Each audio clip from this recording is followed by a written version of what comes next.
The boardroom felt suffocating as I watched Marcus strut around the table, waving papers like they were winning lottery tickets. 10 years of building my company from the ground up, and he thought he could take it all with a few forged signatures. You should see your face, he laughed, loosening his designer tie.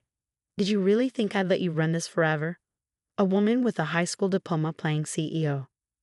My name is Rachel Chen, and at 42, I was watching my husband attempt to steal everything I'd built. The irony?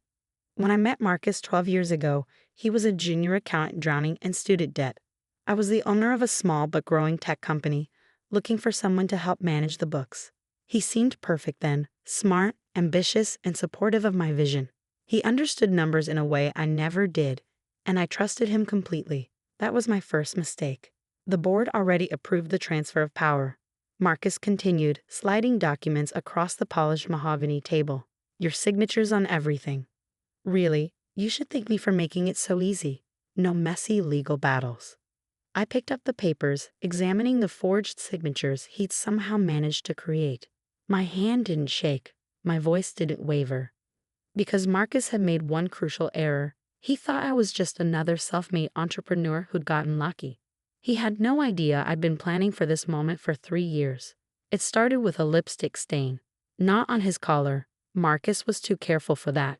It was on a financial report he'd handed me, a smudge of red that matched his secretary's signature shade. That night, I started digging through our company records, and what I found made my blood run cold. Small discrepancies in the books, unauthorized transfers, board meetings I supposedly attended while I was out of the country. But instead of confronting him, I did something else. I started buying shares in our company through shell corporations, using the money I'd set aside for our anniversary trip to Paris. Each time Marcus met with his lawyer, thinking he was orchestrating my downfall, I was quietly increasing my ownership stake. By the time he made his move, I owned 80% of the company through various entities he knew nothing about. I'm giving you a week to clear out your office, Marcus said, checking his Rolex, the one I'd bought him for his last birthday. Be grateful I'm not having security escort you out now. I stood up, smoothing my skirt. That's very kind of you, Marcus. I'll need that time to gather my things. He frowned, clearly thrown by my calm demeanor. That's it? No fighting back? No tears? Why would I cry? I asked, picking up my briefcase. Everything happens for a reason, right? As I walked out of the boardroom, my heels clicking against the marble floor, I could feel his eyes on my back.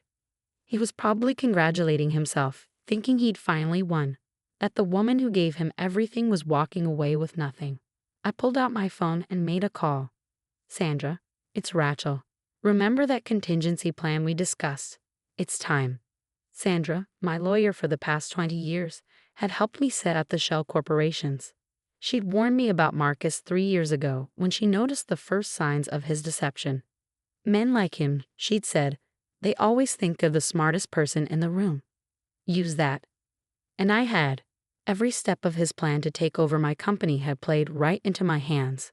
The next morning, I arrived at the office early, watching employees filter in with their coffee cups and concerned glances.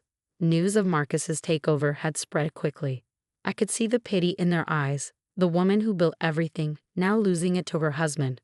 By noon, Marcus had moved his things into my office. My family photos were already in a box by the door, replaced by his pretentious art pieces and that hideous modern desk he'd been eyeing for months. He even changed the security codes, probably worried I'd try to steal client files or company secrets. I've scheduled a company-wide meeting for this afternoon, he announced, lounging in my chair. Time to inform everyone about the changes in leadership. I nodded, continuing to pack my belongings. Of course. Will you be keeping Sarah on as CFO? Sarah, he laughed. No, I'm bringing in my own team. Can't have your loyal subjects hanging around, causing trouble.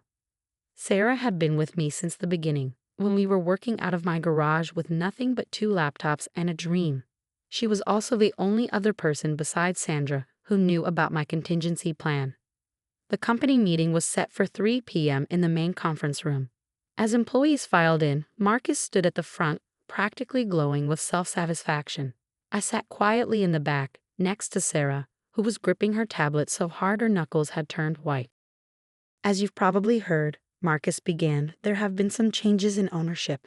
I know change can be scary, but I assure you, under my leadership, this company will reach new heights. That's when Sarah stood up. Actually, Mr. Chen, there's been a slight update to the ownership structure that you should be aware of. Marcus frowned. I don't remember asking for your input, Sarah. In fact, consider this your. Perhaps, I interrupted, standing up as well. You should take a look at these documents first. Sandra chose that moment to walk in, carrying a stack of papers that made Marcus's earlier display look like a post-it note. Behind her came two members of the board. The real ones, not the stand-ins Marcus had used to approve his takeover. What's this? Marcus demanded, his confidence wavering for the first time. This, Sandra said, her voice carrying across the now silent room, is documentation showing that Firetech Industries, Summit Ventures, and Highland Capital, three of your largest shareholders, are actually owned by your wife. The color drained from Marcus's face as Sandra continued laying out documents. Together, these entities control 80% of the company's shares, which means any decisions about leadership need to be approved by the majority shareholder. That's impossible, Marcus sputtered. I vetted every major shareholder personally. Did you? I asked, walking to the front of the room, or did you just see what you expected to see? A bunch of impressive-sounding investment firms that seemed eager to support your plans. The room was dead silent as realization dawned on his face. Every step he'd taken to seize control had been built on a foundation of lies. Lies that were now crumbling beneath him. You can't do this, he hissed, grabbing my arm as I passed him. I'm your husband. I pulled away, my voice steady. Actually, as of this morning, you're not. The divorce papers were filed an hour ago. You might want to check your email. The collective gasp from our employees was almost comical. Marcus reached for his phone with shaking hands, only to find his access to the company's servers had already been revoked. Security will escort you out, I said, nodding to the two guards who had appeared at the door. Don't worry about packing up. We'll send your things to your new address. Oh, and Marcus, you might want to check the prenup you signed. The infidelity clause is particularly interesting. As Marcus was led out, still protesting, I turned to address the stunned employees. I owe you all an explanation and you'll get one. But first, we have work to do. Sarah, could you pull up the quarterly projections? The room slowly came back to life, but nothing was the same. The whispers had already started. How had I known? How long had I been planning this? But more importantly, what kind of leader orchestrates something like this? They were about to find out. The aftermath of Marcus's removal sent shockwaves through the industry. Within hours, news had spread about how the wife of a would-be corporate usurper had orchestrated one of the most elegant takedowns in recent business history.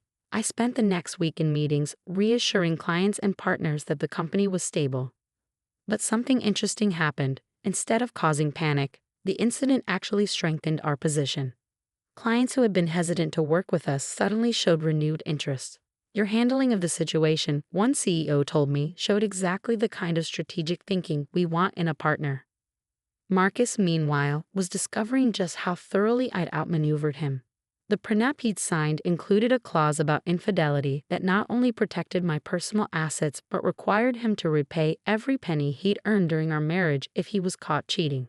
The evidence I'd gathered over the years, the hotel receipts, the secret bank accounts, the photos his secretary had been all too happy to share once she realized he'd been playing her too, was overwhelming.